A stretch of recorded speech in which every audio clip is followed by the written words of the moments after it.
Hello everyone, I am Chirag Chapaneri. I am lecturer in Civil Engineering Department at Delhi Polytechnic. Now today we will discuss about the subject is water supply and sanitary engineering, and its topic is information of this subject.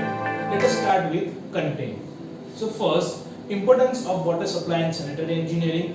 Then second, brief of water supply and sanitary engineering, and last one is application of water supply and sanitary engineering. Let us start with importance. Okay, so हमारी इस civil engineering field के अंदर इस subject का importance क्या है। सो हम जानते हैं कि हमारा जो भी कंट्री है, ठीक है, तो वो क्या अभी डेवलप हो रहा है। Every country are under developing.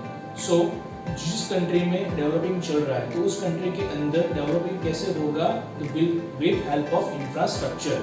So now infrastructure के अंदर कौन कौन सी चीज़ें इन्वॉल्व रहती है, like railway bridge, road bridge, telephonic towers, sanitation system, water supply, networking. So ये जो पार्ट है हमारे वो क्या इन्वॉल्व है इंफ्रास्ट्रक्चर के अंदर, और इंफ्रास्ट्रक्चर किसके अंदर इन्वॉल्व है, हमारी सिविल इंजीनियरिंग के अंदर। सो बेसिकली इस वजह से ये जो सब्जेक्ट है हम हमारी सिविल इंजीनियरिंग के अंदर पढ़ते हैं। नाउ हम इस सब्जेक्ट के अंदर मेनली टू पार्ट पे फोकस करेंगे। The first one is water supply system and second is sanitation system. Now what is a water supply engineering or what is a water supply system? So first, water supply engineering. Water supply engineering take care of adequate quantity and good quality of water to be distributed to the user for domestic and industrial purpose. It is connected with the purification water and its distribution network. Now water supply engineering जो है उसका वो branch का काम क्या है कि वो ब्रांच ये काम करती है कि जो भी एडिक्वेट क्वांटिटी हमें वाटर की रिक्वायरमेंट है उसको फुलफिल करते विद प्योरिफिकेशन के साथ, तो उसको हम बोलते हैं वाटर सप्लाई इंजीनियरिंग। नेक्स्ट आता है हमारा सैनिटेशन इंजीनियरिंग। तो सैनिटेशन इंजीनियरिंग क्या है, तो it is the branch of public health engineering which deal with the prevention and the maintenance of health of the individual and the community by preventing communicable disease। तो sanitation engineering का काम क्या है कि जो भी हार्मफुल डिसीज जो spread हो रहे हैं, ठीक है, तो उसको क्या करना है, प्रिवेंट करना है, जिसके कारण क्या है कि हमारी जो भी कम्युनिटी है जिसके अंदर जो भी पीपल जो है उनको क्या है कि उसके कारण कोई भी हेल्थ के रिगार्डिंग इश्यूज न क्रिएट हो। नेक्स्ट आगे हम बात करेंगे कि हमारी जो वाटर सप्लाई इंजीनियरिंग ब्रांच है उसके अंदर कौन कौन सी प्रोसेस इन्वॉल्व रहती है। तो उसके अंदर मेनली 4 प्रोसेस जो है वो इन्वॉल्व है। तो फर्स्ट है हमारी सोर्सेस ऑफ वाटर, यानी कि हम सोर्स वहाँ से कलेक्ट करेंगे। सेकंड थिंग आता है क्वांटिटी के, हमें कितनी क्वांटिटी में पानी जो है वो पहुँचाना है। उसके बाद उस क्वांटिटी को क्या करना है, ट्रीट करना है, यानी ट्रीटमेंट प्रोसेस, यानी treatment of water. And then last treat किया हुआ वाटर हम कैसे हमारे गाँव तक पहुँचाएंगे। तो ये 4 जो मेन चीज़ें वो क्या इन्वॉल्व है हमारे वाटर सप्लाई इंजीनियरिंग के अंदर। नाउ नेक्स्ट हम आगे बात करेंगे कि सैनिटेशन इंजीनियरिंग के अंदर कौन कौन सी चीज़ें जो है वो इन्वॉल्व है।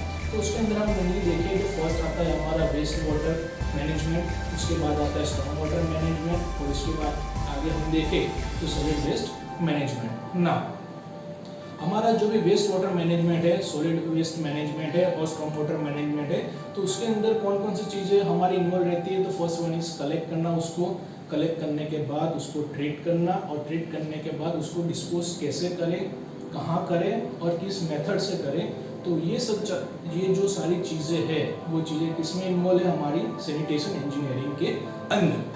आगे अगर हम नेक्स्ट बात करें तो एप्लीकेशन। तो एप्लीकेशन क्या है इस सब्जेक्ट की, तो इस सब्जेक्ट की एप्लीकेशन हम देखें तो उसके अंदर जिस टाउन में हमें पानी सप्लाई करना है तो उस टाउन में पानी सप्लाई करने के लिए जो भी नेटवर्क है वो हम डिज़ाइन कर सकते हैं। सेकेंड थिंग कि उसको कितना वाटर चाहिए वो क्वांटिटी हम फाइंड आउट कर सकते हैं। उसके अकॉर्डिंग हमें ट्रीटमेंट प्लांट कैसे कंस्ट्रक्ट करना है, उसका डिज़ाइनिंग क्या करना है, उसका लेआउट कैसे करना है वो हम क्या है कि डिज़ाइन कर सकते हैं। उसके बाद हमने पानी पहुंचा दिया तो उसके बाद जो वेस्ट वाटर निकलता है वो इंडिविजुअल हाउसेस से हम कैसे कलेक्ट कर सके उसका भी हम क्या कर सकते हैं कि डिज़ाइनिंग और वर्कआउट कर सकते हैं। और लास्ट में हम जो भी वेस्ट पानी जो ट्रीट करते हैं उसके बाद उसका जो भी वेस्ट निकलता है तो उसको हम किस किस मेथड से उसको डिस्पोज कर सकते हैं। तो ये सब सारी जो चीज़ें हैं वो हेल्प ऑफ दिस सब्जेक्ट हम क्या कर सकते हैं, फुलफिल कर सकते हैं, जिसके अकॉर्डिंग क्या है कि पूरी जो एक सिस्टम है वो कंटिन्यूटी में वर्क करती है। होप सो इस सेशन के अंदर आपको इस सब्जेक्ट के बारे में ब्रीफ में नॉलेज मिला होगा कि इस सब्जेक्ट क्यों ज़रूरी है हमें सिविल इंजीनियरिंग के अंदर, इसके अकॉर्डिंग हम कौन कौन सी जो है प्रोसेस कंप्लीट कर सकते हैं और हमें क्या क्या चीज़ें जो है वो इसके अंदर हमको ध्यान में लेनी है। Thank you.